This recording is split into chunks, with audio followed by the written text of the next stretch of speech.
be with you. I wanna be with you.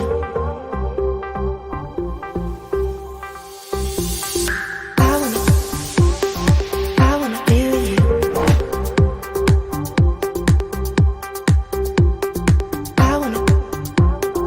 I wanna be with you.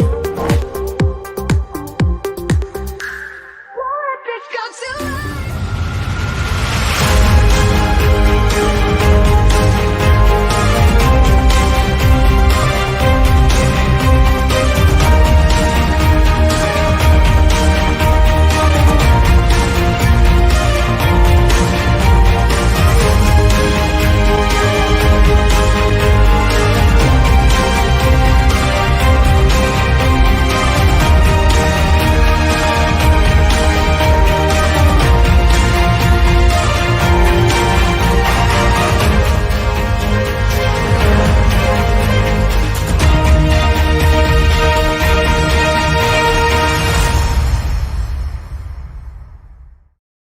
Hello again, my friends, and you are my friends, and welcome to your flagship Sunday podcast, Talking Town. It is Sunday, 17th of October at 13:31. The podcast doesn't just ask you what you feel or think about your football club. It gives you the power to come on and say exactly what you think and what you feel in your own words. There's, of course, a live chat, which is getting very busy. I will say welcome back to those that were with me for the FA Cup live reaction just a second ago. Appreciate you being with us. It's Oldham at home. I'll get Hard Truth's thoughts in just a second. But me and Josh, we weren't too convinced. We weren't too sure about that one. The Ian Marshall derby. Mike D had a great idea.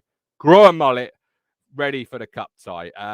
Not quite sure about that, but we are here to discuss yesterday's rather eventful, in many ways, on and off the field, Cambridge 2-2 draw. A game in which Town led 2-0.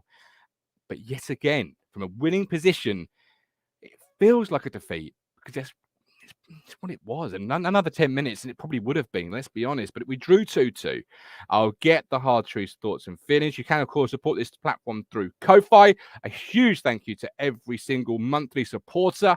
If you want to support us monthly, you can sign up for and donate anything from £5 upwards. Free cancellation anytime if your budget ever changes, or through Super Chat. And we will, and I promise you this, interrupt anyone and everyone to read out those Super Chats. They will be read out, but, within reason. Hey, Spaghetti, afternoon, everyone. Rob Holmes, welcome in. Josh, well, we're back. Afternoon, everyone. Matt Stannard, afternoon. I thought I'd relax after yesterday. Still fuming. So was I. Literally, if I was wearing headphones last night on the post-game show, I'd been doing that because my ears were literally fuming. Right. The Cruncher is going off to referee a top flight game. I think it's 2:00, isn't it? I think it's is it Everton versus West Ham? I think he's ready to referee. So I'll bring him in right this minute. Be aware, Cruncher, your intro will play for about 10 seconds. So be ready. Yep, there he is. Oh, he's giving me the red card. There he is. He's ready, ladies and gentlemen, to go and referee Everton versus West Ham at 2 p.m. in the Premier League. How are we? Yeah, I'm good, thank you. I'm at home. I've just had a lovely cup of coffee and a cookie. I've just watched the FA Cup draw. I'll get your immediate thoughts on that one. What are you feeling? Oldham at home, the Ian Marshall derby. I was more interested when AFC Sudbury got pulled out at Colchester. What a great tie that is for them. £11 and a penny, including £1 this time. Thank you very much, Matt Stannard. Steve, if you want to do that today, if you want to hear less from Crunch, just keep the super chats coming. Keep it going. Keep it going. Interrupt him every time. But yeah, Alex Griffin, afternoon, mate. Had everyone last night, drunk my sorrows away. Good man. It's your only way to do. I hope you had a couple of away day beers thrown in there. I know the GOAT, Crunch, and his boy Andrew got in the car yesterday, and I just wondered if Josh at away days had any beer left, because he was literally. Well, he did send me the picture. Like a beer lorry. He did send me the picture. Breakfast. Picture of 4 beers. About 4 or 5 beers. Yeah, and he kept pushing me to have one. Peer pressure. I had one in the end. Harvey Robson. But yes, Oldham and Sudbury, Colchester. Yeah, fantastic. Fantastic tie for Sudbury. Got to the first round. Chambers and co going down there. But Oldham at home. Will you go to that game? Do you think you'll be there? Well, Oldham at home. Yeah. Is it going to be played on the weekend of the 6th, 7th and 8th? Oh, I would have thought so, yeah. Because the management this morning was telling me there's a weekend free. There's a weekend without a game. She said we should do something, and I said No, I think the free. FA Cup is then. Is it then? I'll be there. Yeah, I think it is then. It's a home tie. The tickets will probably be a tenner, won't they? This is to the management. I'm busy that weekend. Sorry. Over to you, Crunch. Right, what were you saying? Yeah, tickets will be a tenner. Look, Oldham are having some real difficult times at the minute, aren't they, with their chairman. So let's give them a bit of support when they come down. I remember playing them in the Premier League. I think Matt would probably be at the game when they sealed promotion at Portman Road when Ian Marshall scored 2. That's true.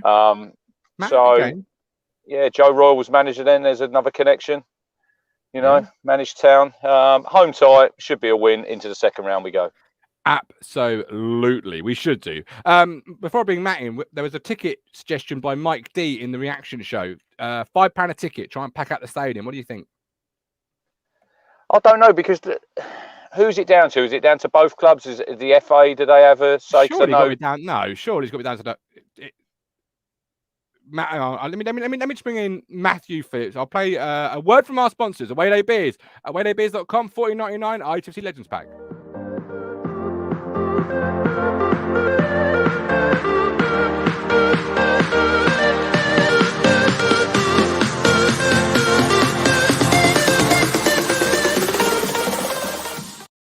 I see you frantically waving there, Matthew. What were you waving about, my friend? Well, having worked on this competition, I'm pretty certain the minimum amount is 10. 10 That's what I thought. Yeah. Is it home dictation, both dictation, or what? I think all the clubs would come together and maybe even agree before the season starts. It'd be a tenner. If memory serves me right. It might have changed since then.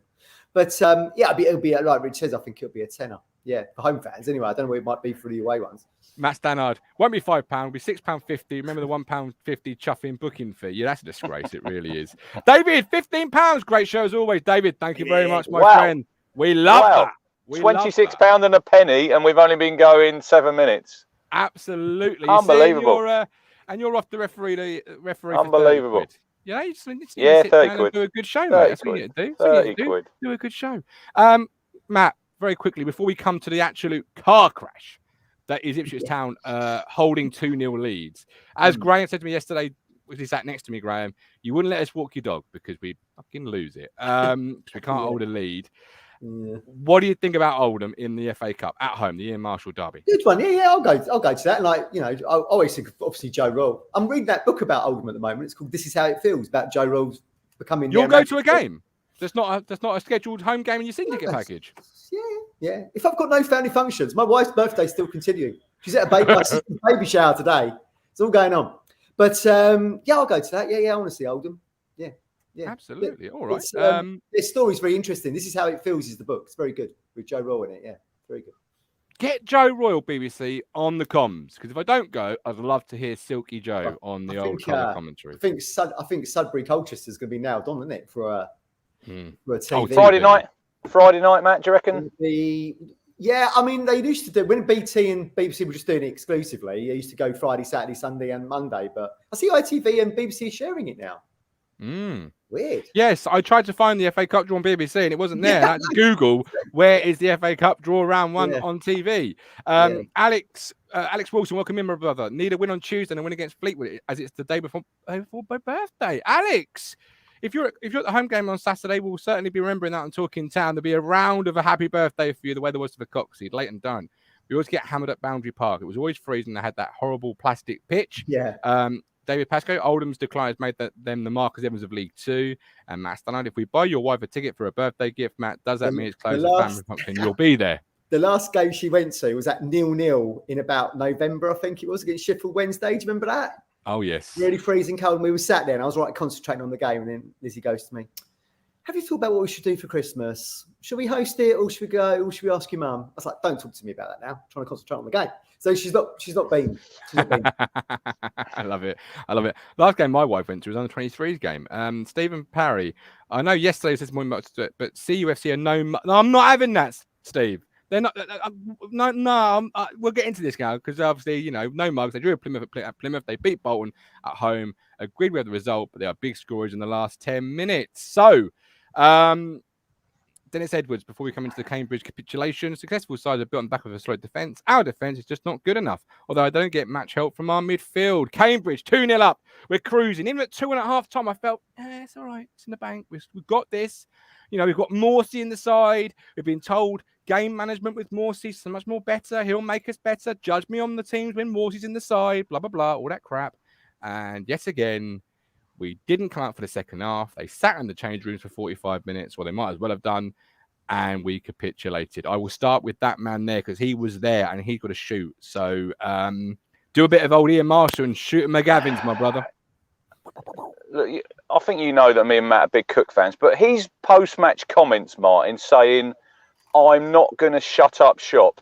Now that is very, very worrying, isn't it? Don't you think? Because I know you're big on game management, and I am. Hindsight's a great thing, you know. The substitutions he made, I talked about him yesterday. Wes Burns, nailed on for a Luco. Selena, when he come on, have you watched the game back yet, Matt? Yeah, I watched it this morning, yeah. Selena, absolutely anonymous. He gave the ball away poorly with his first touch. It didn't get any better. The strange one for me, looking back, I know it's all right to look back now, is Kyle Edwards. Now, last 10 minutes, they were piling on the pressure. He's got Toto on the bench. Bring another defender on, because I was listening to Mick Mills this morning, and he said when they had them two corners, they loaded there was about 7 6-footers in the box. We got Edmondson, we've got Burgess, Bond was back there, and Donatian. Other than that, we are a very small side, aren't we? Yeah, absolutely. You say that, Crunch, but that would involve a tactical change, and we know Paul Cook hasn't got past chapter 1 of the tactical manual. 4-2-3-1, because he doesn't change it for any game, FA Cup or otherwise, or Papa John's. You're right about that. I do think, you know, you've seen defenders or managers do it in the past, but is it arrogance, as Mike D suggests, Crunch? Mike D, not even arrogant, not shutting up shop. Is that arrogant? Really, it seemed as though them subs that he made, they were nailed on probably at half time. He was going to change them after 65, 75. You know, you can't do that. You've got to work with what's happening in the game. And we were there. Matt's watched it back. That goal was coming, wasn't it? It wasn't a surprise when they scored the equaliser, was it? And it probably, like you said, if we'd had another 5 or 10 minutes, we probably would have ended up losing that game. It was the way we come out after half time really, really worried me, because for 10 minutes, you've got to set your stall out. We were still in the dressing room, you know, and then we got a little bit of a foothold in the game. We had I feel as though, I know we scored a lot of goals, but there's stages in these games when we have a lot of the ball, but we're doing absolutely nothing with it, you know? Touching on I did say last night, like, I'd like to see the goals back. I've seen them again. The first goal from Cambridge's point of view is a great goal. From us, absolutely woeful. But it's still a foul. It's still a foul. Not for me. It's not a foul. He had a stinker, Burgess. He had an absolute mare. Joe Ironside. There's a nudge in the back. It's still a foul. Joe Ironside is probably one of the worst footballers I've seen. You know, absolute fucking dog shit. But he gave Burgess an absolute torrid afternoon, because, Matt, that's what you need in this league. A big unit up front, you know. He was nudging him. He was going down quite easy himself. The second goal, Burgess has to win that first header, right? It's a deep corner. But then the second ball, you've got to win that second ball. Martin, where is the goalkeeper? What is he doing? It's 4 yards out when he heads it in. And if you've got to come through a crowd of players to get that ball, that is your job. That is your job to do that. He is he looking for a foul? I see him putting his arm up after the ball's gone in the net. You know, I want my goalkeeper to come and get it. If he comes to get it and he gets in front of him and scores, fair enough. But don't fucking stand there and do nothing. For me, Walton, when he's fit, Aladke, get out. You're back on the bench. And you were a big fan of Aladke. Because we've seen this. You see the second half there where him and Edmondson got in a muddle, and the number 7, the lad who scored the first goal, he had an open goal he should have scored. That's not the first time that we've had communication problems at the back. I think last Saturday we had one. I think the Sheffield Wednesday game after about 5 minutes. None of them have led to a goal yet. That's coming. You know, that is coming. So as soon as Christian Walton's fit, he's back in the team. Okay. Matt, Facebook user, how can anyone still defend Cook? It's just laughable now. How much longer do we need? Quite obviously, he's good enough. And you hear the comments after the game as Crunchers picked up on there. What do you make of it all? You know, those comments. Yeah, I mean, I've watched it with a slightly different view to you guys, having all been there, and I've watched it, you know, almost 24 hours removed. The first half was really good. I mean, I was so impressed with how we pressed Cambridge, how we moved the ball forward. It's interesting to note that we had the same possession in the first half as we had in the second, and that just illustrates what Rich said there. In the first half, we scored 2 goals with it, and we looked potent with the ball. And Chaplin was like a wasp around their defence, wasn't he? They just couldn't bat him away. It was really good. And then we had almost exactly the same percentage in the second half, and exactly the same as Rich said. The potency with the ball, the penetration with the ball, it just wasn't there, which is why you all think that Cambridge were going to come back into the game, which they eventually did.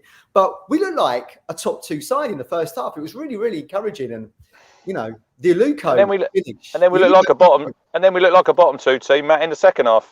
Yeah, well, it's just because we didn't have that. We just didn't have that same penetration with the ball. But that Aluko finish was a great goal. Yeah, great goal. So good, wasn't it? And that was from a Burgess header, by the way. And I know we're kind of ragging him a little bit here. And Mick Mills does make a good point in the commentary. In that was it Ironside? He wasn't having much joy against Edmondson, who's obviously a much more stockier figure than Burgess. Burgess is a bit slighter, isn't he? Albeit taller. So that's why he went over to the other side and had a bit of joy with him. But was it a foul on that first goal? I don't know. He just turns him quite easy, didn't he? He turns him quite easy. It's a clear nudge from I'm right behind it. He was right in front. Literally, that was right in front of where I was standing, Martin. And he's got to be. And nowhere in your rule book, Rich, would it say today when you're refereeing, only give foul if it doesn't look soft. It's a foul, whether it looks. I didn't think it was a foul. I did not think it was a foul. I didn't think it's a foul. He has to be stronger there, but it's what happens after that. You know, we're just pulled apart. We are pulled apart, didn't they? Well, pulled across. I mean, Janoy's suddenly in the centre half position, and Bromfrey was it? It was a good goal.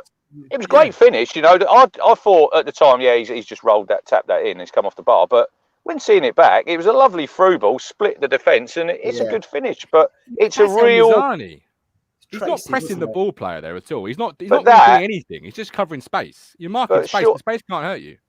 That's about game management as well, Martin, because what were we, 2 or 3 minutes before half time? Yeah. You know, we go in at 2-0 up. We go on and win that game, and you've given them something to cling on to, and we keep doing it week after week after week. We don't know he was going to go on and win the game. I think if you'd been 2-0 up, I think, you know. Well, you alluded to it earlier. We were 2 up against Wimbledon and still blew it away. I feel the Wimbledon one was worse, I think. The Wimbledon one was first. Because you were there. Because you were there. I think because you were there at that one. Where you see this one for me is equal. We did say Friday. A lot of people in the chat were saying Friday could be a draw. What makes it worse is we were 2 up. Yes. What makes it worse? But a lot of people did say, myself included, and I put in your prediction thing, I thought it'd be 1-1. So a lot of people did think it was a draw. But when you do the deep dive, the 2-0, you've blown the 2-goal lead. I agree with you there, Matt, because you've only got to see the 2 sets of supporters at the end of the game. We are on our arses, and they're celebrating like they've just won the Champions League. If you spin it round, if we score in the last minute, that's us, you know. But it can't keep happening where we're scoring lots of goals, gifting soft goals, because we ain't going to go anywhere. We're just going to probably sit in the mid-table, float around, and it means now.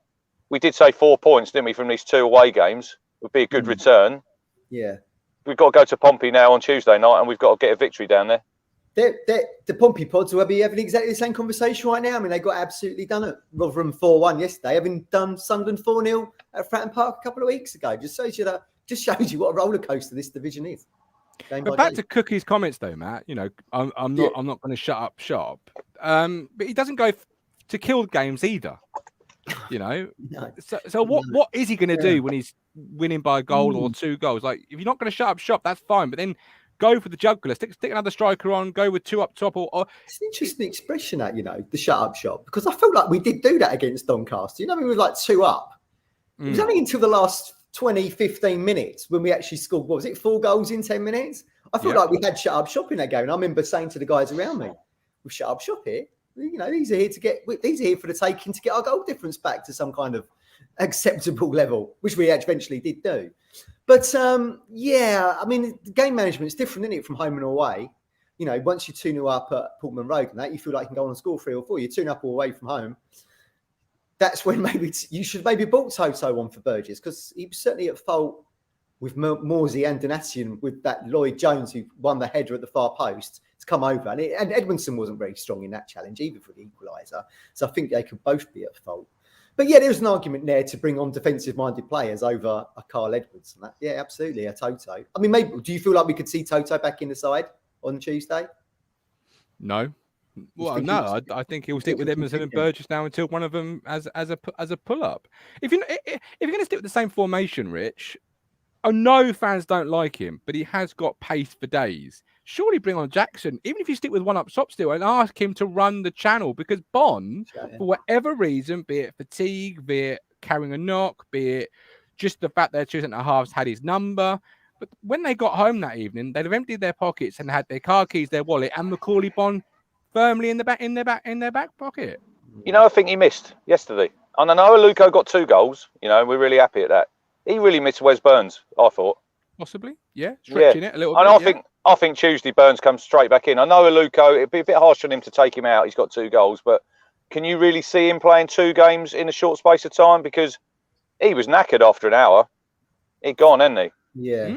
Yeah, and he's not had much football either, so that could be a shout. I do feel like on that first goal, Burns, I remember thinking Burns probably would have come back to support maybe a little bit more. You know, that's because Bromfrey had he could park a couple of double-decker buses in that area that he scored from, didn't he? But I mean, we just got pulled into the centre, didn't we?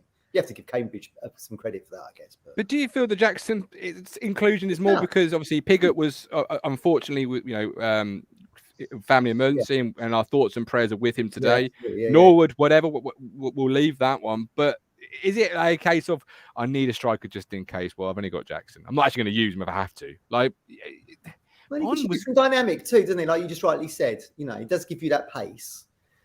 Macaulay's a bit more of an old-fashioned sort of number 9 striker, isn't he? Whereupon, Jackson could come in and run those shots. But he did yesterday, Matt.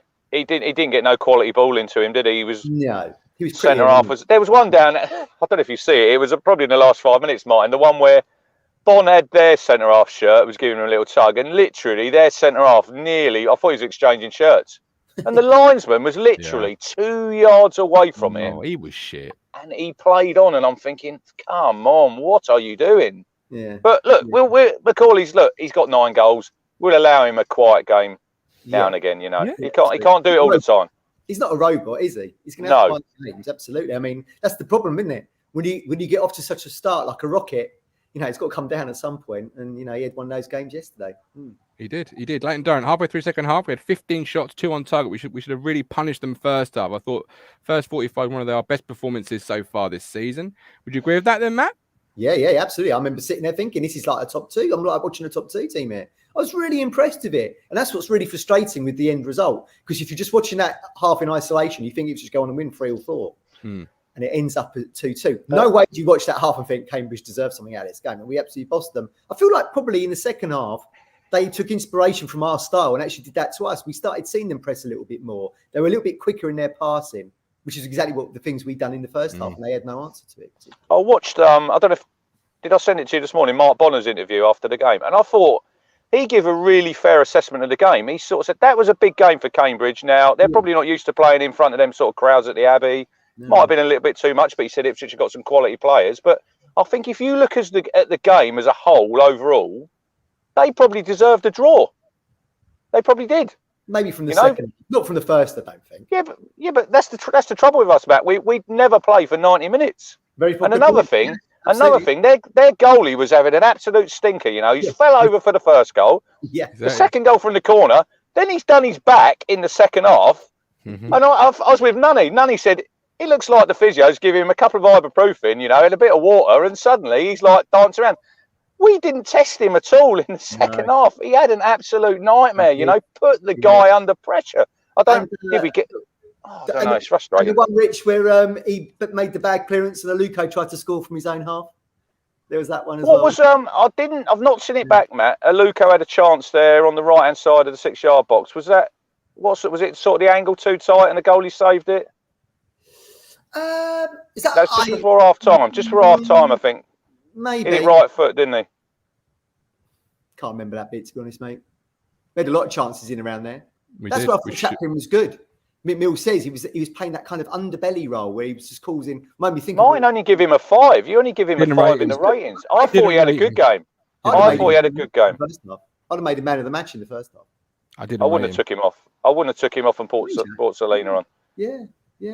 I felt a lot of our issues in the second half was down to the Bond Chaplin combination. The ball was just coming back like it was hitting a brick wall, and I just felt it didn't do enough to try and harass and getting around the feet. And Cambridge, to be fair, I think second half used a higher press. I know you mentioned it on a Friday show, but they pressed higher, they harassed higher, and they were forcing Edmondson, Burgess, Danastian, and Penny just to lump it long every time.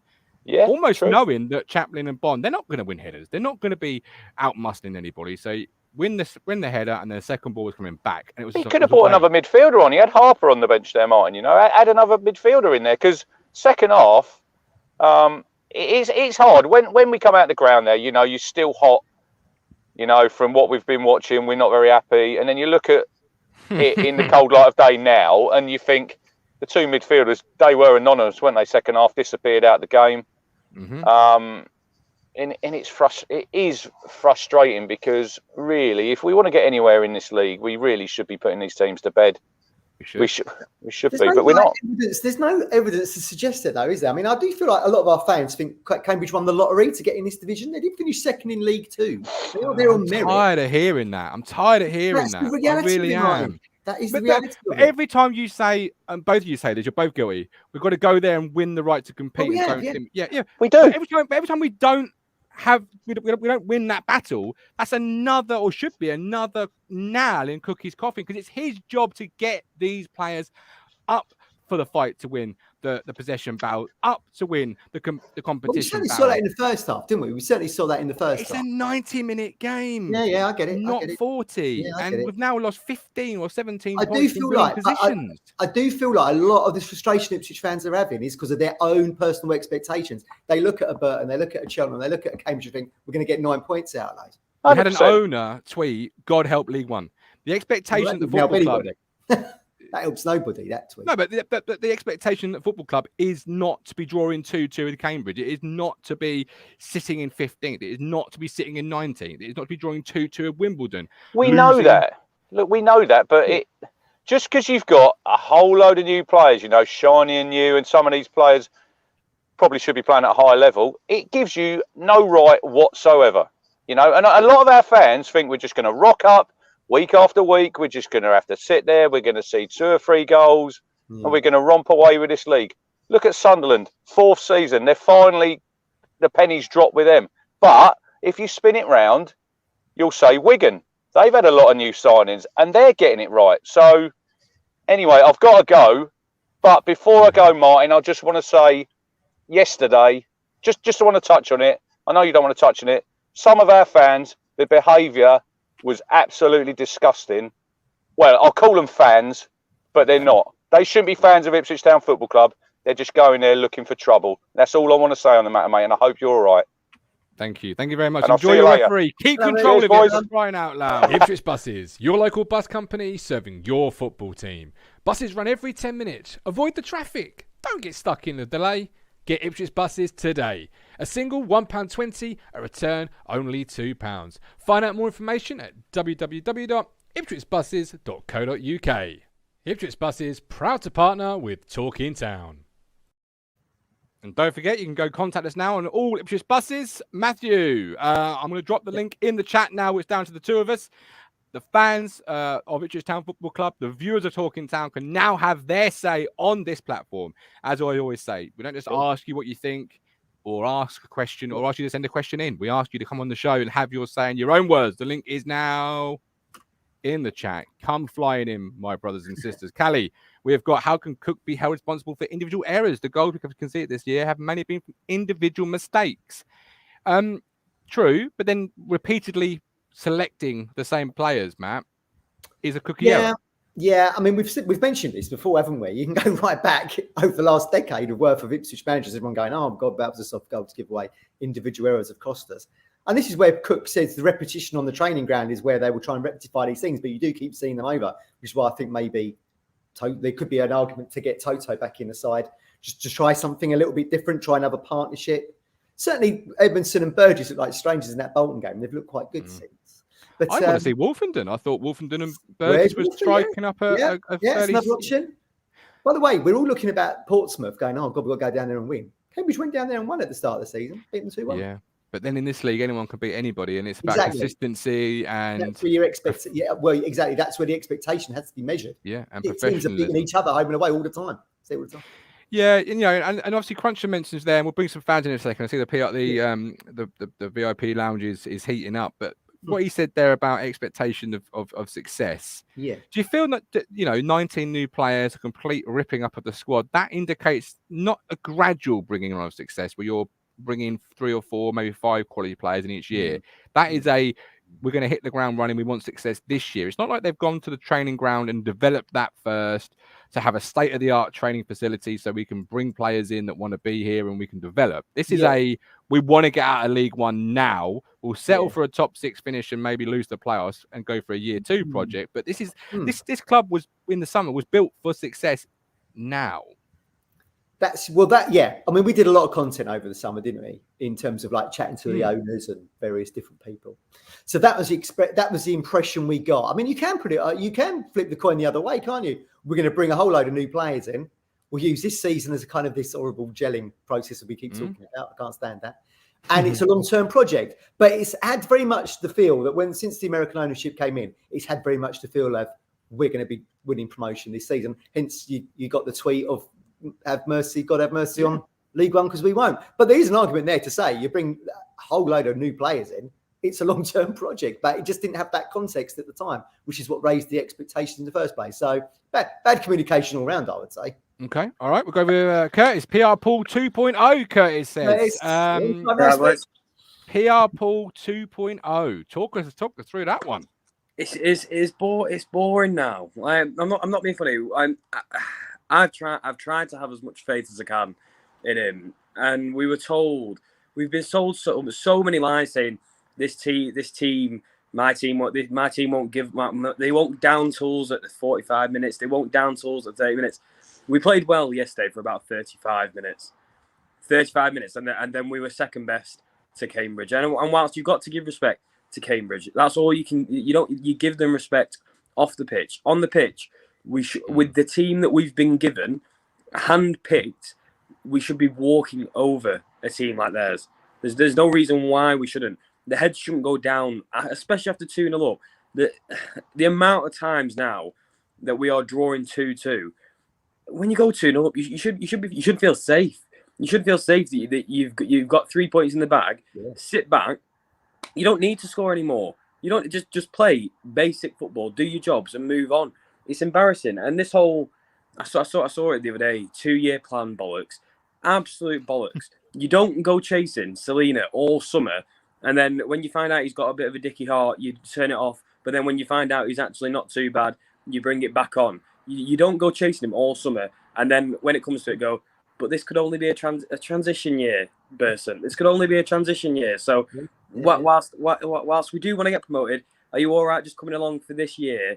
Like you don't get players like that in to give it a transition. You get them for instant success. You don't spend the money we have in order to go. But I tell you what, like Sam, I tell you what, Lee, I tell you what, Burson. In a couple of years' time, we'll get there. We'll get there. You don't do that. You say to him, we're going for it this year. We want to get promoted this year. It's all bollocks about this transition plan. The investment in this squad was made for instant success. Now, whether that's on the pitch, it's not translating. I don't think Cook's got it. I don't think he knows. I don't think he knows what he's doing.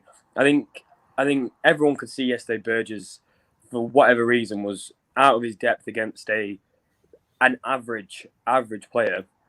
Don't know why. I think most people would have agreed that chucking on another defender, even swapping Burgess off because he was playing that poorly, would have been a good decision to make. But I'm sick of this whole we'll give him more time. How many games do you give him before you say that's enough? We are now 12 games in, and we've been sold so many lies by Cook.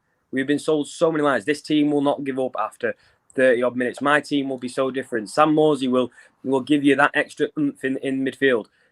I know he's only had a few games. What has he actually offered? against Doncaster, they were piss poor. It wasn't as though we dominated that game. They were just piss poor. Like, I know we can say like, well, like players have to do the jobs. They were poor. They were poor in that game.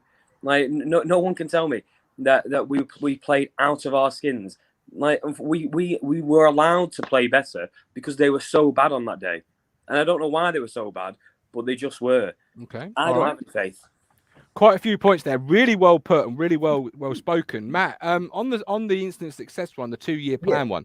Yeah. Surely even a 2-year plan has to have a baseline of what you want from year one, and that's surely got to be competitive top 6 side, similar to what Burley was in the 4 years prior to the Wembley win. You have to be seen as a top dog in this division, inside the top 6 most of the year, and a hard team making progress. Is that what you're seeing at the moment from Ipswich Town? Because if it's a 2-year project, for me, that's baseline year one. What do you think? Yeah, no, I agree. I mean, yeah, Curtis makes some great points there. You don't go and get a Connor Chaplin, a Sam Morsey for a transition. I do get that. I do agree with you there. That again, that sends a message to supporters that it's going to be a top 6 finish. But obviously, we're nowhere near the top 6 right now. Although, aren't we 5 or so points outside the top 6, which shows you how crap the division probably is. But yeah, that's a great point. But yeah, I mean, it's sort of they've shot themselves in the foot a little bit. You're right. Making those signings sends a message to supporters. It's going to be I thought we'd be champions, right, with all these signings coming in. So I was thinking top 2 minimum. But yeah, at the very minimum, you would think top 6 of those signings. Absolutely. I mean, it's still got 34 games to go, of course, right? We're judging after 12. Right. But yeah, it's a great point. That does send a message, and it's not translating at the moment. Absolutely, it's not. I don't think the players are giving up, Kurt. I don't think they're giving up particularly. The problem is, as we're saying, they've got to play for the 90 minutes, and they're giving away silly opportunities, aren't they? Well, that's the thing. What does it come down to then? Because I mean, I know everyone keeps saying we are everyone's cup final, but what does it come down to then? Because even in Sunday League, if you go 2-0 up, I mean, you're absolutely buzzing. Your heads don't need to drop. Why would your heads drop when you're 2-0 up? You should be absolutely buzzing. You should be playing out your skin. You should be absolutely loving it. Whereas when we're 2-0 up or 1-0 up, we seem to go into this little dark area where we don't believe in ourselves enough to actually hold on to it. I mean, I don't know what it is. I mean, on the first game of the season where it was against Morecambe, it was one of them. It's first day, anything can happen. This, that, and so on. But when you see it so many times now, I mean, their first goal was such. It was just. I mean, it's Ipswich of old. That I mean, it's farcical defending all the time. You can rinse and repeat a lot of the goals that get scored against us now. And we were told, numerous fans said a few weeks ago, like, you can't blame Cook because it's individual errors. How many individual errors does it take for you to know that something on that training pitch is not getting drilled into these players? And we can say, I mean, I saw Beep's comment earlier saying how Cambridge are no mugs. Fucking hell. Do you remember when Mick McCarthy used to say that? You say, you take a point. I'd take a point if you offered it to me now. Oh, this team are no mugs. Like, oh, Scusey and Douglas, they'll control the midfield for you. Like, of course, no team are mugs. They are well within their right to be within this division. You can give them the respect on that behalf, but with the investment made in our club, and for what we have been told, as Marty said earlier, it is a 90-minute game. The investment in this squad, and they're playing for 30 odd minutes, not even up to 45 minutes. It is a 90-minute game, and we were told this cup team would play for 90 minutes. And so far, it's hard to describe what's going wrong. Whether that's down to mentality of the players, I'm not too sure. But these players, I mean, Cook says to us that he's still learning. What more do you need to learn? I understand that a few people came in late in the window, but Morsey, Evans, you have had pre-season with a few of these players. You've now had 12 match days, not to mention the amount of training sessions you've had in midweek leading up to match days. Yeah. How much more could you honestly need to learn from these players in front of you? At this point, that line now becomes so skewed that I mean, what's he going to do? He's going to get to Boxing Day and keep telling us, well, I'm still learning. It's just poor. All right, Kurt. Great points as always. Yeah. Thanks for popping on. Boys. Cheers. Really good points there, as always, from Kurt. Quite a lot Yeah, to pick up on there. And Beep says in the chat, 75% of the season still to go. Obviously, a lot of games. Dino, the panic does his head in. Is it a panic, Matt, before I bring the fisherman on? Or is it because, from my point of view, my perspective, it's the fact we're making the same mistakes consistently and constantly. And it's the same mistakes that Portsmouth and Wigan fans both warned us about. And it's showing to me that this man has not progressed through his career as a manager to the point where he's self-scouted his own problems, his own weaknesses, and changed them. Like yesterday, Cambridge changed their system, as did Wimbledon, as did Cheltenham, as did whoever. And we did nothing but like for like replace in a game in the second half that was consistently and constantly one way. Yeah, no, I don't disagree with that. You have to remember, all the comments that we see from Cook after the game have come from questions, be it the club channel or the East Anglian Daily Times. I'd love to know what they're actually asking him, because generally when I watch the interviews, they go, well, Paul, what are your thoughts on that one? So allow him to set the agenda of what the comment's going to be. It'd be very interesting to know, and I don't know if Stu Watson or Andy Warren or whoever it might be for the East Anglian, when they're in their presser, do they actually say to him, well, Paul, that's another 2-goal lead gone. That's points thrown away against teams promoted from League Two again. I'd be interested just to see how they would kick off the questions, because I feel like what we see at the moment is too much. It's too weighted in Paul Cook's favour at the moment in terms of, Paul, let's get your thoughts on that one. I know Brennan has to do all sorts of jobs, doesn't he? He's got to interview Cook after the game and do the commentary. But often he will start with, well, Paul, what's your thoughts on that one? I would like to see a little bit more of a hard hit. That's another 2-goal lead gone. Yeah. That's Ipswich still sitting in mid-table. That's a League Two side from last season we've not been able to beat. What are your thoughts on that? Absolutely. Yeah. But the club media will always be a little bit propaganda based in the sense of, cuddly and fluffy. But yes, you're right. The outside broadcasters, particularly ones that obviously like BBC have, paid for those rights. Yeah. And that's something that Brenner, has always been sort of criticised for, isn't it? His post-match, he's not been hard enough. I mean, under McCarthy, a lot of fans were like, it's going to be... Well, Brenner wants to have a good relationship with these managers because he's speaking to them twice a week. Right? So you don't want to get into... But then look how he treats, Matt. Sorry, cut across you, but look how he treats journalists that do ask maybe a difficult question. Well, you've seen that. Yeah, you've seen that on Quest. Yeah, absolutely. That guy is, still not on Cookies. Well, that's the manager under pressure when they react like that, isn't it? Yeah, right. We've got one more comment before bringing the Fishman in. Facebook user, big one. Here we go. Had we have taken 3 points yesterday, we have moved up to 11th and 3 points from 6th. Yeah. This league is bonkers and fortunes can easily change. We're not at the point yet of saying there's no signs of moving forward. While we still have that, we should stick with Cook. Periods of football we've not seen for a very long time. The inconsistency is frustrating. Yeah. Fisherman, welcome in, my man. Hi. Those comments there. Hi, guys. Comments. Crunch, Matt's comments all weighted up. What are you feeling? Love your jumper, by the way. Oh, and a happy birthday to your 21st. Yes. To your daughter, who's 21, Lauren Brown. Happy birthday. Yeah, saw that. Bless her. She'll go. Thanks, Dad. Bet she won't. Yeah, she's already been round this morning. She's a little bit hungover. She went out with her boyfriend last night and had a few too many. Good. That's the way to be. Yeah. Keys well, to the yeah, door? I mean, she works hard and, she's got her own flat with a fella. So, at the end of the day, she enjoys it and all that. That's the main thing, isn't it? You know what I mean? But do you enjoy Paul Cook just at the moment, Mike? That's the question here. No, not at all. I'm afraid Cook's lost me completely. I know I've said this before, but no, he's lost me. Yesterday's in-game management, the game was very questionable. He did that interview. Oh, yeah, judge me well after a few games of Morsey and all that. Well, we are, and nothing's changed. I watched that first half. Now, we were 2-0 up, right? And based on our effort, I guess, and our work rate, yeah, we probably deserved that. We should have been 2-0 up. But they were 2 goals gifted to us. Let's not give that. We didn't create them. They were gifted. Some absolute shocking decision makings at the back, and then we were like, it's like we were trying to. I don't know what our holding midfielders are doing, because that's what left our back lines exposed yesterday.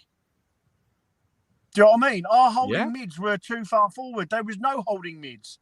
Morsey's meant to be that this holding mid, and El Mazzuni for me is. No, he just always he just wants to always, every time he gets a ball, he just wants to get hold of that ball and shoot and ends up in Rhodes' head. For me, no. I thought he had a poor game yesterday.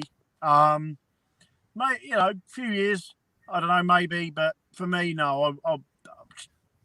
No, not for me. at all. Let's talk about El Mizani, because obviously he's a player that didn't feature that heavily through the pre-season, Matt. And Humphreys did. And then you had Harper and Evans. And then suddenly out of nowhere against Wednesday, suddenly Idris has been almost the third choice centre midfielder out of absolutely nowhere. Weird. I do agree. It's weird. And we spoke Friday, didn't we? A few people in the chat said, maybe El Mizuni will start. We kind of chuckled at that. I think Rich said, there's no chance he'll start. And then lo and behold, he does. Is that because he was at Cambridge on loan at some point? I don't know. But where's Humphreys gone? Exactly. Yeah, where's that guy gone? You know what I mean? Yeah, They're all pre-season playing with him. And we all thought this was the guy making the step in, and the next step up.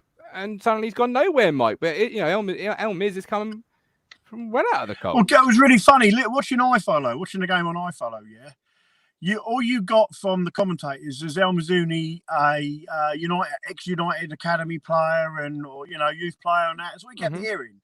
You're like, well, really, I don't really want to be hearing that because, let's be honest, he's not really doing a lot at the moment. He was, Well, he's a young player and he's going to lack that consistency. Wednesday he was really good. I actually thought in period yesterday he was fairly good. Watching it back, their first goal, I want to see him pressing the ball, not holding the space. But it's his partner, right? Really, we should be talking about, because Sam Morsey's been brought in as this is the saviour. Judge me when Morsey is in the team. And This is the guy we should be talking about. I feel a little bit more than perhaps Idris, who's a young player. How did you see Morsey's performance yesterday? I'll start with you. Morsey was Matt, poor. in a second. For me, I couldn't understand where he's what he's. Look, he's been brought in. He knows what position he should be playing in, and he's all over the place. I mean, there's an area of the pitch you should be playing as a holding midfielder. But yesterday, sometimes there was times when he was playing left back. Sometimes he was out in left wing. And I thought to myself, well, what are you doing there? What happens if they break and they hit us down the middle? Who's going to protect the back four? And bugger me, that's what happened. We ended up conceding. I saw that coming. And I said I just said to my boy, I said, you watch this. I said, our midfield, our two holding, they're far too forward, mate. There's no defensive midfielders there to protect our back line. I said, we will concede before half time. And bugger me, did we? And in the second half, well, I don't know what Cook told his players, because, again, it was just a shit show from start to finish. All the possession in the world. First half, a lot of work ethic. I can't fault the work ethic in the first half, but I didn't think we were world beaters in that first half. I thought Cambridge were poor. Okay, all right. Matt, all possession, Cambridge poor. Morsey, what do you think? Three or 4 points to pick up on? I don't think Cambridge were poor. I just thought we played really well, Mike. So I'd have to disagree with you there. I've got to give guys credit when they're playing well, right? Yeah, absolutely. I think we made Cambridge look poor with the quality we had in that first half. But Cambridge were poor, though. They were in that first half. The mistakes for their two goals were literally schoolboy errors, mate. Well, that's their fault. We took advantage. Yeah, right? I agree, but it doesn't mean to say, look, we possession. Look, all the stats in the world will say, look, but there was at one point where we were like, they had 19% possession, and we had like bloody 81%. Yeah. But all that possession, and we got the 2 goals. I thoroughly felt that we deserved the 2-goal lead, but when we were looking for that third, it was like, okay, we've got 2 goals and we're going to roll them over. And all our midfielders lost their shape. There was no shape yesterday at all to our midfield. And Cambridge manager clearly said, look at the second half, look, get away from Edmondson, get on Burgess, because he's the weak link. Battle their midfield, cause their midfielders problem, because their midfield isn't as strong as they think they are. And look what happened. We conceded. And I'm with Cruncher. That first header should have gone out. That should have been out and should have got that. Should never have been a second ball for that goal, second goal. That was awful. Yeah. And Hadlaki should have come with that.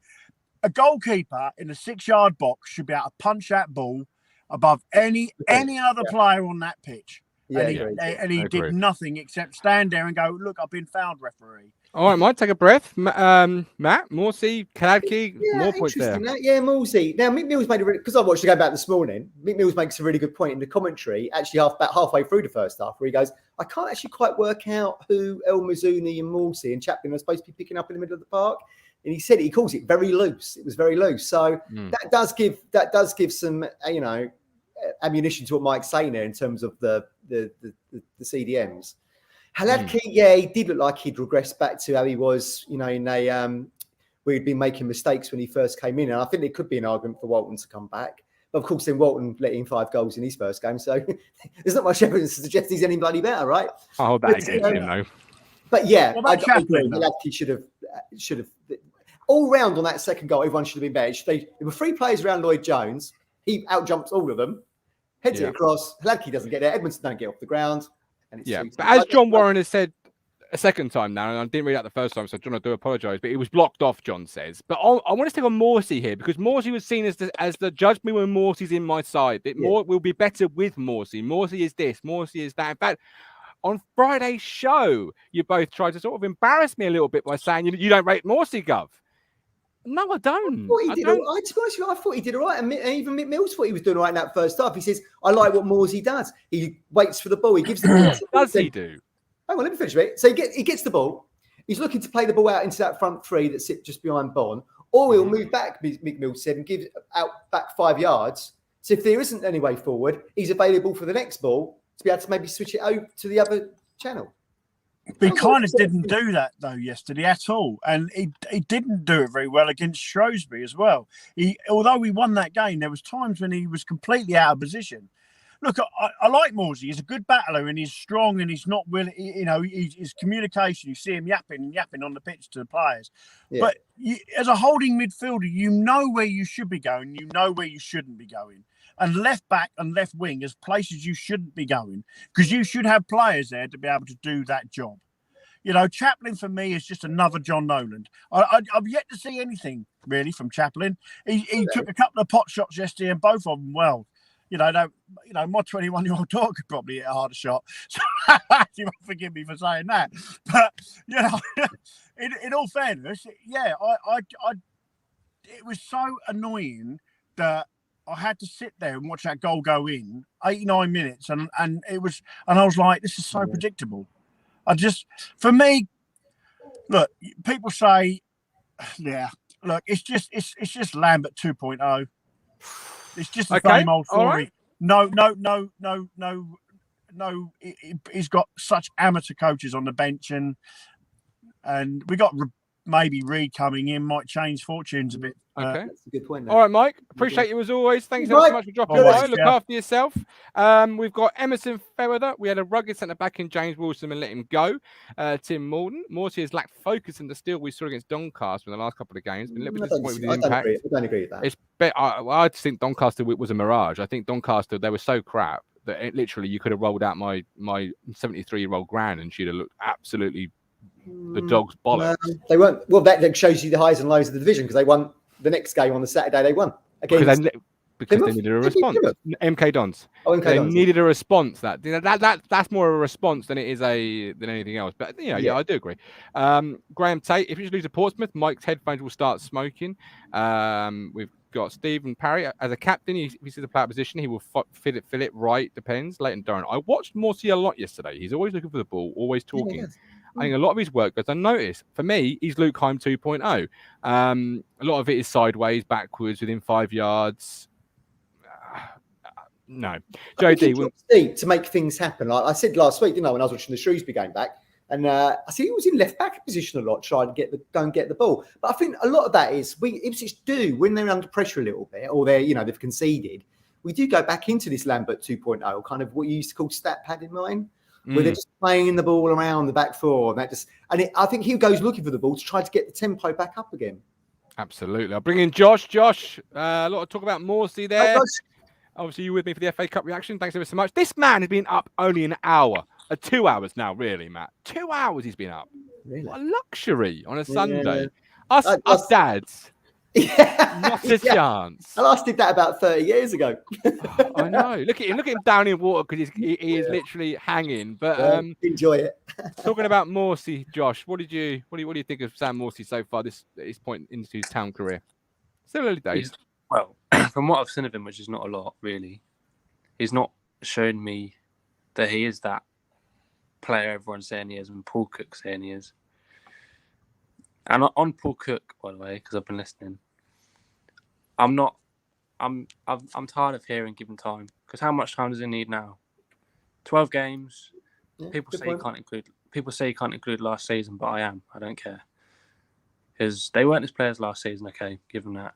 But these ones are his players, and he's still not changed anything. It's still the same crap as last season. And I can't back people that are backing Cook anymore. Because for me, nah, not the one. Okay. You can't back Cook anymore, No. Matt. No. Well, yeah, I mean, I get that viewpoint. I do get that viewpoint. Yeah, I mean, yeah. How much time do you give him? Okay, yeah, it's good. I mean, we've said on this show previously, haven't we, that we were looking at October as kind of a month where we've got to get a certain amount of points. There's a lot of away games in there. So at the moment, we're piecing the jigsaw together of this October, right? So we've had the Cambridge game. We've got a point there. We beat Shrewsbury last week. We go to Portsmouth. So again, we're looking at the bigger picture. We go to Portsmouth and we've got Fleetwood. Now, if we get 3 points at Portsmouth and we beat Fleetwood, 6 points, and at that point yesterday looks quite a good point in the end, doesn't it? And that's promotion form again. 3 points, 7 points. 3 games, 7 points. I don't think that point will ever look like a good point because it's a team that's just been promoted. You're 2-0 up. You need to see the game out. I mean, it'll never look like a good point. It will look like, well, you didn't lose it. But yeah, absolutely. I mean, on paper, a point at Cambridge, we said Friday, if we get a point there, fair play, minimum. But yeah, when you go 2 up away from home, you are expecting to get the win. So I do get that. Look, everyone's looking at this through different magnifying glasses, aren't they? You're either pro-Cook, you're anti-Cook at the moment. Yeah, you know, you're looking at is a draw decent at the Abbey Stadium, but a 2-goal lead it isn't. So I mean, there's lots of context to all of these arguments right now. I think. Absolutely, Josh. I'm going to have to run through some more more people because time is pushing on, and I know Matt's on dad duty on his own today. So thanks for coming on, and thanks for the FA Cup reaction. Appreciate your help. We've got a Facebook user. The fact we are a third division team is so bad. I never thought we would be playing Cambridge in the league, maybe in a cup competition. I hope I'm wrong, but it'd be a long time before Town are playing the Premiership teams again. I hope Cook be the manager who gets Town to where we want them to be, but his record at Town so far is not good. Well, that's context, isn't it? The context is Ipswich weren't good enough for the Championship under the Evans era and dropped down, and Cambridge have proved themselves as to go from non-league to League One. We've met in the middle. Great point by Matt Stannard. Forget the pro, show anti. I'm worried the other teams are watching our weaknesses and we don't change. Neil Perks. Matt Stannard is worried. Teams are watching our weaknesses and we do not change. Paul Cook, does he lack flexibility, adaptability? Does he lack? What do you think of Matt's fantastic point there? We certainly have quite a soft underbelly, don't we? That's for sure. It seems to have been around for a few seasons now, doesn't it, Martin? It does. And obviously, again, yesterday, we're in a winning position, a commanding position, and I think it's something like 15 or 17 points drop from winning positions. 15, 15. Where you're based, the team is running away with it because they've got the consistency and the momentum. Yeah. Why are we dropping? Because 3 points, 4 points, 5 points from winning positions. That's an isolation figure. This is now an habitual problem. And what do you think is causing the issues here? 15 points from winning positions. There's something fundamentally wrong. What is it, Neil Perks? That's probably the $1 million question, Martin, isn't it? It's got to be. Why I asked you. It's got to be mindset. I don't know. Can you say overconfidence? Well, when you see how they come out, like you say, second half. Obviously, I don't really get to watch them much, but I mean, obviously, they didn't come out the same team, did they? Second half, I listened to your after game and seemed like just like Jekyll and Hyde, didn't it? Yeah, absolutely. Total Jekyll and Hyde. I mean, I saw the highlights this morning, a few highlights on the game, and I'm not there and things, but I saw the highlights, and I think the first goal, I think Burgess is just way too weak. I agree with Cruncher. That's just way too weak for a centre back. Just pushed off the ball so easily. Whether you're going to give a free kick, it's just too weak. And then what's going on at the back there? I mean, everyone's just got sucked right over. Like nearly 4 defenders all sucked over, and I don't know what they're doing there. They're all out of position. The guy's got all the time in the world, didn't he? Great finish, but I don't know. It's very poor. I think the first goal is far worse than the second one in some ways. It's just dreadful, that goal. Yeah, absolutely. And obviously, Matt was talking about points return there. And obviously, I just want to, draw your attention, sadly, to something that you may not know, you may not like. But Tuesday being such a big game, this is the last 5 fixtures against Portsmouth. Big red L's. We haven't won. in the last 5. We haven't won for a number of years, certainly since 2016. That's the last 5. Neil, knowing how big of a game this is now, really, and seeing this graphic, how's your confidence now, Neil? I said to you, I think it was a few weeks ago when I was on the show and Matt was on, and you were asking us about the next 5 games. I think that 5 games finishes with Plymouth. You were asking us at the time, and I said 10. I said 10 points. So we played 2. We got 4 points. I did think we'd lose to Pompey. I did. If that's the case, then we need to win. Obviously, Fleetwood and then Plymouth. We need to win to get the 10 points minimum that I thought we'd get. And I thought that was rather low, Matt, at the time when Neil said 10 points. I thought I said 12. yeah. So on that basis, we have to go to these next couple of games, and because Plymouth will be you want a tough test. Plymouth, they've got the consistency and the momentum that one team every year gets on out of nowhere. Yeah, they've got the snowball effect, haven't they? They're doing like a Wickham from a couple of seasons back, aren't they? You would have thought they'd be top, albeit after 12 games. But I mean, fair play to them. They're showing consistency when they've when faced with them. We just haven't shown the consistency yet. No, we absolutely haven't. Neil, go on, last point, go on. Yeah, I've got to be honest. When I saw Plymouth about a month or so ago now, they're quite decent on the ball. They don't really bully teams. I wouldn't say they really bully teams, but they've got some good ball players there. Definitely Kamara and 1 or 2 others, a guy from Peterborough. So they've got some good ball players, but I don't think they really bully us. I think that'll be quite an open game. That'll be an interesting game. I look forward to that. Yeah, that might suit us a little bit more. It really will. Yeah. Neil, as always, look after yourself down there. Thank you, guys. Well. See you soon. I know people are looking forward to meeting up with him for the Plymouth game. Yeah, pretty good. Right, on the hour mark, running out a little bit of time, but we've got one last person to bring in, and I bet you can't guess who that last person is. It's going to be Beep. No, not Beep today. Not Beep today. No. It comes in the form of 4 legs and a towel. They call it a goat. Come on, is he in his dressing gown still? He's not in his Hugh Hefner. He's just had his lamb roast, Matt. He's just had his lamb roast. Oh, Matt, how are you? How you doing? You all right? Yeah, not too bad. You all right, Gov? I'm well. Let's get the most important things out of the way first. First of all, how was your lamb roast, my man? Yeah, sounds good. Oh, absolutely fantastic, mate. And apple crunch for afterwards with hot custard. Oh, hot custard, cold custard, hot dessert, cold custard. That's the rule in my book. I don't mind hot or cold. Anyway, let's get on to the main. Let's get on to the main. I thought you never asked. We're hot and cold as a club, aren't we? We are. Yeah, that's it. Yeah. Go on, Colin. Well, I've got to start off by just saying that was I disappointed yesterday? Because I was as disappointed as everybody. But you were fuming.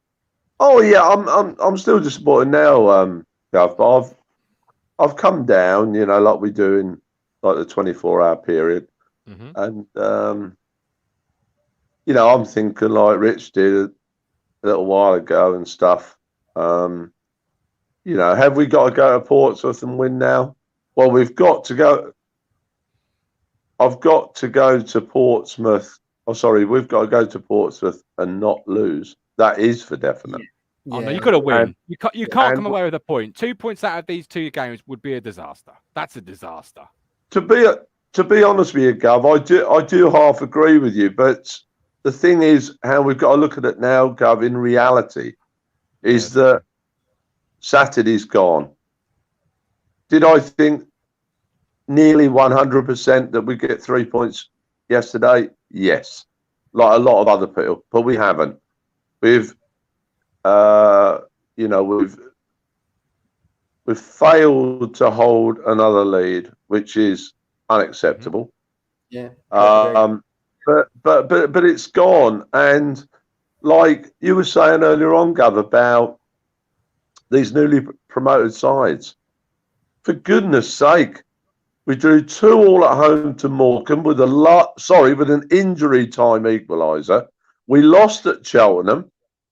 We've thrown a 2-0 lead away at Cambridge, another promoted side.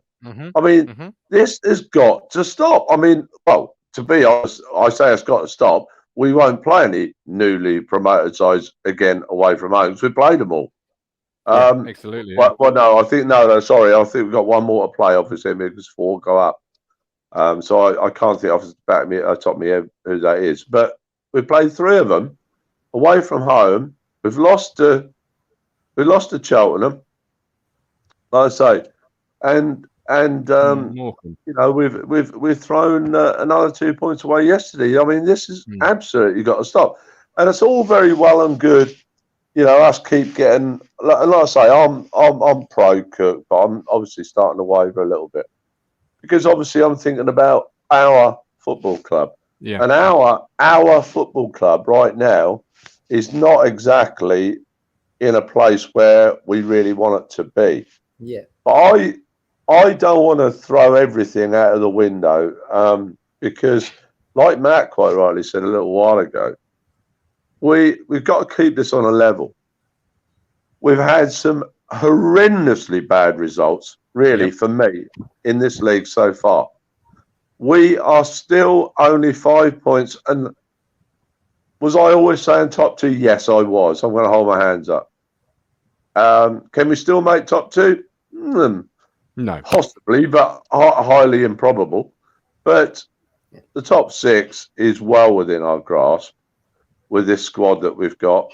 I know people keep saying, "Oh, here he goes again," but we've got to start. You know, if we start thinking along the lines, and especially the players and the management, if they start thinking along the lines that we can't do this, we might as well give up now.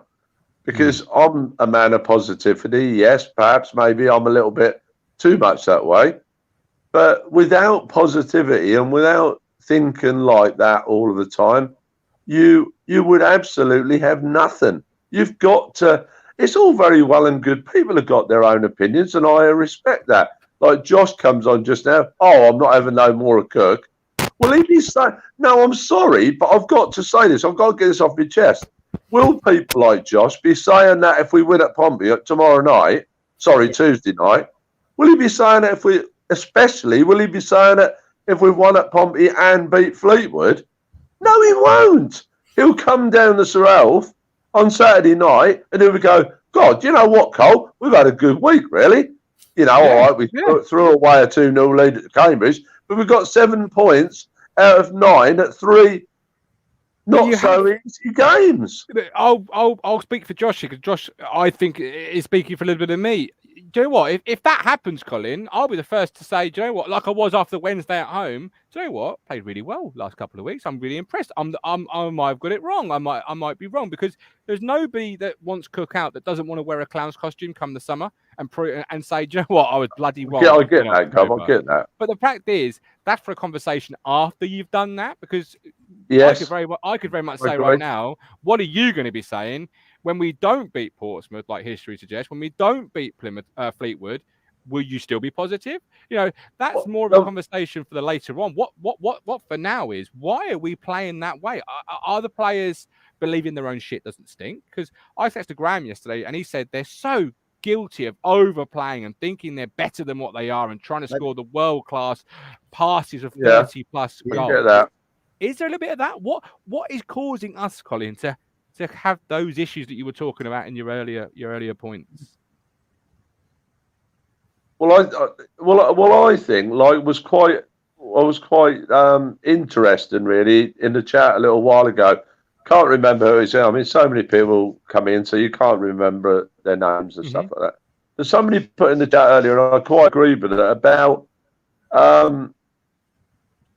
Cook still doesn't, and I will agree with this. Does Paul still know? Does Paul actually at this moment in time still know his best side? Because I put in the chat a little while ago, Gov, that if you remember, we pick our best 11 starting now. And when I mean starting now, if they're all fit at Portsmouth at Fratton Park on Tuesday, I want his best 11. I love a lad. Don't get me wrong. Do I think he'll probably play Tuesday if Walton's fit? No. Do I think Burns will be playing? Yes. Do I think Sulina should be playing? This is going to be arguable. I think, yes, he should. I think you start picking your best 11, Paul. I'm not telling you how to do your job. You're the professional, not me. But you've got to start. All right, okay. I'll give you an example. Just give me a bit of time, Gov. I'll give you an example. Right, in 1981, right, they'll go, here he goes again, but I'm giving it to war. right? In 1981, would Bobby Robson have picked Laurie Civil? Would he have picked Kevin Steggles? Would he have picked Mitch DeVray? Would he have picked Tommy Parton? Would he have picked Kevin O'Callaghan? Not 9 times out of 10. 9 times out of 10, he was number 12. He was an error international, but he hardly ever started because Bobby always picked his best 11. And unfortunately, Kevin O'Callaghan, although he was a full international, he wasn't one of our best 11. Now, Mr. Cook, if you're listening to me, and I'm not telling you what to do, but if you want to start picking points up left, right, and centre, you start picking your best 11 and start doing it on Tuesday. Because I'll tell you, there'll be about 1,400 Town fans, including me and Rich, who will be going down there. And I don't care. I'll go anyway, right? But there'll be a lot of people, you know, I'm in maybe a little bit better fortunate position than some. Now, there'll be a lot of people down at Fratton Park on Tuesday who'll do all that travelling and do all that, you know, bus or coach or train, ticket, blah, blah, blah. And a lot of those people can hardly afford it, right? But they'll still do it. Now, you, Mr. Cook, and the 11 players who start that game on Tuesday, if you're listening to this, think about that and think about well, they say 2,500, I'll probably say nearer 3,500. The 3,500 who went yesterday, right? You know, think about all these people who keep doing it and doing it, only because we love the club, right? But especially the people who'll be down there on Tuesday. That's not easy on a working day. Now, please, just for me, pick your best 11, go out there, give 100%, each and every one of you, and including the 2 or 3 subs who come on, and pull back 3 points and get us back up this table. Because I'll tell you, you did our support and everything to do with our football club deserves it. What we've gone through this last, well, especially this last 2 or 3 years through COVID and everything, I know everybody else has all over the country, but especially us with some of the, I don't want to use that word, some of the awful stuff that we've had to put up with. You know, let's just start giving a little bit back. You know, we've got all the tools. I'm sick and tired of saying all this. We've got all the tools. That's like a carpenter.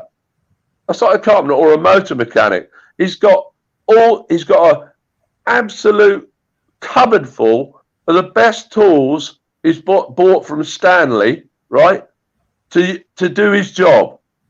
Now, if he can't make a wardrobe with all those lovely tools he's got, that carpenter, he isn't a carpenter, is he?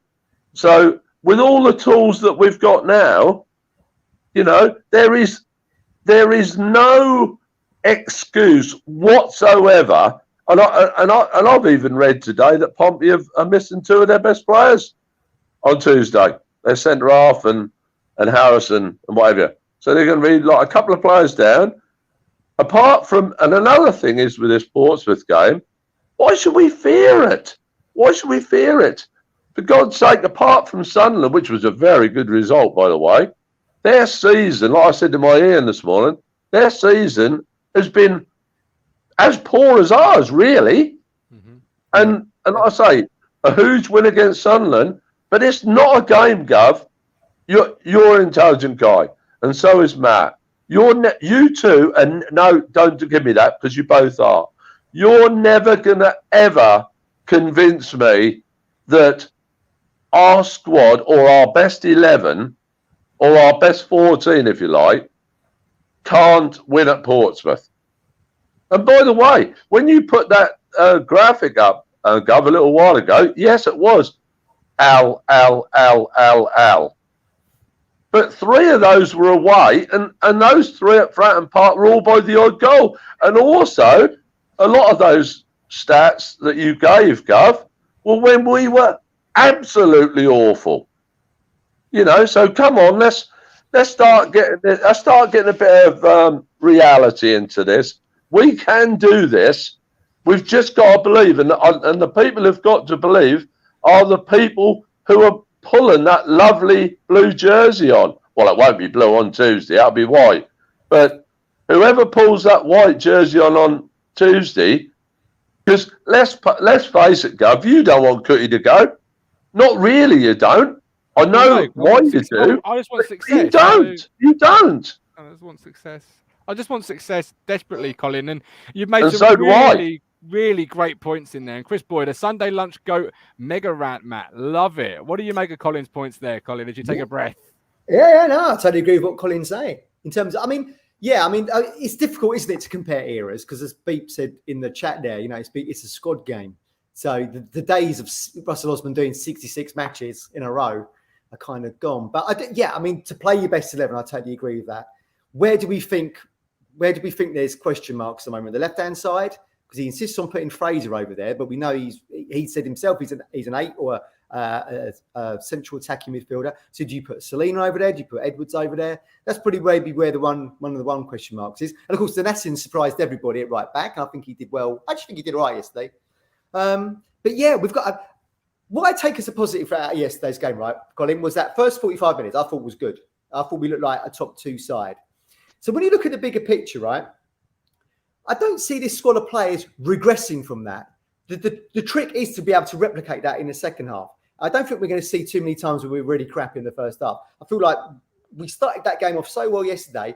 You want to see that curve going up where we actually take that form, that kind of mentality, that level of class into the second half. That's what's kind of missing. And, we're top scorers and we've conceded the most. That tells you everything, doesn't it, in a moment? But Matt, can I go on record as saying, and I don't want people to get confused with this. A lot of people might be thinking, I've got a jersey on that's got like Cook's name on the back, and Cook number 1 or whatever you want to put on the back of my shirt. No, I haven't got that. I want to get this straight. And what I mean by that is, and I've always said this, God knows this, the only reason I want Cook to stay is because I know, and so does Gov and so does Matt, if Cook succeeds, we succeed as a club, and I succeed in my seat because I'm watching a good football side and I'm watching good winning football. Yeah, exactly. Let me say this, Gov, I absolutely get what you're saying. I know what you're saying, and I know what you're thinking. And actually, I do agree with you. Because you keep saying, quite rightly, Gov, because you've got the balls to keep saying it, you keep saying, if Cook, I'll get it right. I'll get it absolutely right. You want our club to succeed. Nobody, absolutely nobody, wants the club to succeed more than I do. No. You know that, and I know you think that as well. But if it means, and I will go on record as saying this, if it means that Cook goes in 4 or 5 games time, and I was speaking to my Ian today, and my Ian reckons, and I'll go on record as saying this, and he won't mind me saying this. He said to me this morning, if Ipswich lose at Pompey and lost to Fleetwood, he reckons he'll get sacked. Okay, all right. That's what he said to me this morning. And I must admit, Gov, I actually didn't disagree with him because I think if they lost at Pompey and lost at home to Fleetwood, and me and Ian do disagree on a lot because he's opinionated and so am I. But I actually did agree with him this morning. But I personally think I'd give him maybe a bit more rope. I'd probably give him 4 or 5 games, but it would be no longer. All right, Colin, really passionate opinions and points. Absolutely love to hear from you. A pleasure going to the game, and enjoy the rest of your Sunday. Cheers, and Colin. you take care. Look Cheers. after yourself. Matt, Colin there on a mega rant, as somebody said. Yeah, Colin mega run it on the Sundays. Always worth Yeah, tuning in Kev for it. Sherwood says, with reference to our manager, we are going to a model where it doesn't matter who's in charge. Dare I say the team's name, Matthew? God, yeah. Well, they 5-0 yesterday, was it not? They played Liverpool. I'd get smacked around by Yeah, Liverpool yeah. City and Chelsea Yeah, every weekend if it meant we were watching, I was going to Anfield and then being met with some lemons instead of going to bloody the Abbey. Actually, I was going to say this for another show, but I've always thought that, once the American owners came in, it's all very similar to me. Wanting to get involved in the community, all very similar to me to King Power at Leicester. I think Paolo Sosa, who's now the manager of Poland randomly, he was the manager when they came in. He was there from about July onwards. They had him gone by October. And then I think Sven-Goran Eriksson came in. And then it was Nigel Pearson. Obviously, he delivered the promotion that they wanted. Then Claudio Ranieri came in. And then they were quite quick to get rid of him, weren't they? After the Premier League season of winning the title. And, Craig Shakespeare took over. He didn't last more than about 26 games. Then Claude Puel, remember that guy? Yep. And then he didn't last very long. And then it came to Brendan Rodgers. So there's a history there, of when new ownership does come in, you do see changes of manager.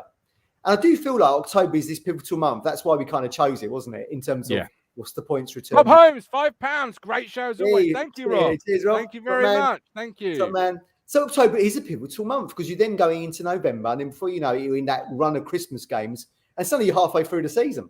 So which is why we kind of chose that as what your points total was. And I do agree, Colin, if you don't get something out of Portsmouth and we don't beat Fleetwood, that run of 3 games isn't very good. It's not very good. I mean, look, I'm pro Cook, and we said months before he was appointed, I thought he'd be really good. But I mean, no one person is bigger than the football club. One person is bigger for it. If you could show me someone who can come in and deliver the promotion we want, then bring them in. But at the moment, it's Paul Cook. He does have a great CV, which I thought why he'd be good. He did well at Wigan and Chesterfield and Portsmouth. He's going back to his club, so he'll want to do well there at Fratton Park Tuesday. His older club. Ditto Connor Chaplin. He's been there too. But if it's a results game, and if they can't deliver the results, they've only got themselves to blame in these, losing the 2-0 yesterday and at Wimbledon and not being able to beat Morecambe on the opening day. They've only got themselves to blame. It's not our fault. We're fans, No, absolutely not. And something else before I get your final word and we close up for today. We need your help. Talking Town needs your help for the FSA Awards. We had the FCAs. Now it's the FSA. So please, if you enjoy what we do, vote Talking Town in category 6, Club Podcast of the Year. And if you like my weekly Suffolk news column, maybe even vote for me also, because you can vote for us twice in category number 3. Just imagine the scenes of me being nominated for best writer of the year. Again. Yeah, absolutely. Best writer of the year. Column, mate. It's a great column. It's good. But certainly, please, category 6, category 3, give myself and the podcast votes. Get us there. We can't get there without you. We can never do anything without you, the wonderful TT community. So, Matt, last word before we head up. I'm back tomorrow at 8:30 TT extra time. More passion, more views, more live link. This time I am joined by Ashley Fanzone Simmons and George Designer Nunn. 2 fans, equal ends of the cookie spectrum, I think. Whether that's true, we'll find out tomorrow. But that's that. So, Matt, your final word on the weekend, my man. Final words? Well, it's all fresh in my mind because I only watched the game today, all the 90 minutes of the game today. Really good first half. The trick is to be able to take that level of confidence, that level of pass that we showed, that level of fluid passing play, and take that through that whole 90 minutes. Like we say, it's all very well and good playing well for 45 minutes and going 2 up and then drawing 2-2 at the end of the game. That's what tells the story, and that's the result that's logged for years to come in the history books, isn't it? We drew 2-2 and we didn't beat them 2-0. I feel like if we can go, Pompey are blowing hot and cold. We said Ipswich are hot and cold. Pompey are just blowing hot and cold as well. If we'd lost 4-1 at Rotherham, the knives would be out, wouldn't they, for Paul Cook, right? I'm imagining, I don't know whether or not Cowleys have got that level of, funding. Level of money in the bank to they haven't, no. So it'd be interesting to see. But we can go down there. We can put in a good performance. I just hope we can do it. But there's a lot of talk right now, isn't there? There's been a lot of talk. Judge us after 10 games. Judge us after we've gelled. Judge us after we've had enough time to get these players playing. At some point, it's one of the guys said earlier, at some point, maybe it was Curtis, when do we say enough is enough? But October is the big picture for me. Absolutely. Okay, Matt, absolutely love it. Bob the nod, could be worse. At least we're scoring goals. Just need to plug the gaps at the back. A huge thank you to David, Rob, and Matt for the super chat. We really appreciate them. Thank you all so much. Thank you all for watching this FCA finalist presentation. Here's the Media Mogul. It was the Cruncher, Richard Moss, and wonderful TT community getting involved. But until tomorrow, 8:30 with extra time. Enjoy the rest of your Sunday. We're on a journey, looking back on the things that we've taken for granted, but feels like we're learning.